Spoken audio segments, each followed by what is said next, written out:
current project I'm doing is to investigate how digital media communication technologies can assist sight-impaired users in daily life, and to what degree the current technology could be made better.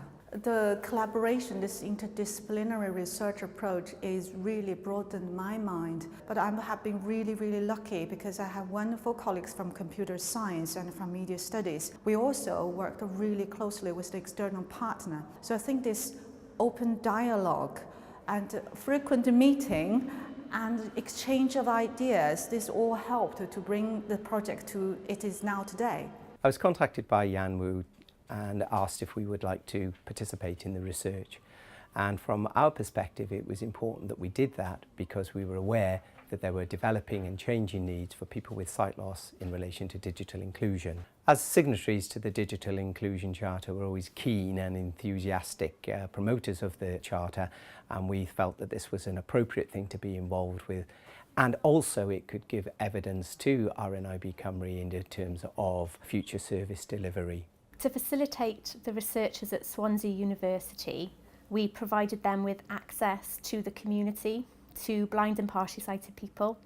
We also supported them in creating a questionnaire that accurately reflected access technology and also gave them tips and information about how to engage with the customers. We sent out more than 3,000 questionnaires last year to RNIB members in Wales. After collecting all the data, we did data analysis or produced a report now approved by RNIB. Now we are entering the second phase of the research. From the first phase, quantitative study, we felt there is a lack of in-depth into how individual users use digital media.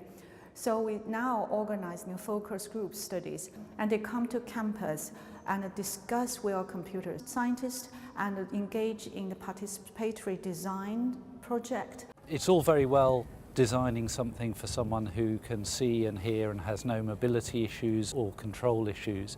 But when you are deaf, when you're blind, when you're deaf-blind, access to information is really difficult. What we want to ensure is that disabled people are involved in the design of technology. For us, one of the most important things about this research is that we were getting to the real views of people who are blind and partially sighted, and this research was ensuring that their voices were being heard. Today we've been discussing how to improve mobile phones and other technology that'll be easier for people who are deaf and blind to use phone and other technology more effectively. I use my phone for texts and that, because I can handle the text better than phone calls. I use Siri on my phone because it's easier to use Siri. I also use Tap-Tap-See and also Seeing AI to read my mail. When you lost the senses, in addition to the inconvenience in your life, you suddenly, in many members' words, you'll be marginalized.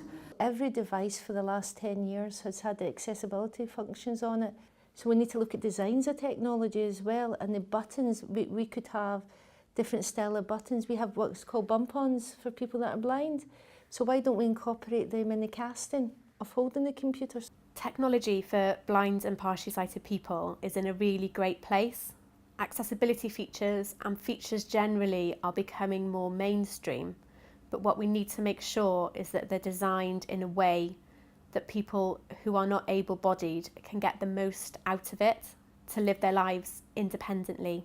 RNIB would like to continue this collaboration, and we really think about the third phase now after this focus group studies. Definitely there will be academic paper, but we also consider how our research can be better used by end users, by the general public. It's important that this research work feeds into the Welsh Government Digital Inclusion Strategic Framework. It was showing that disabled people were less likely to access the digital world. So this research work is really important because it's the first opportunity at an all Wales level to give us a sense of what still needs to be done.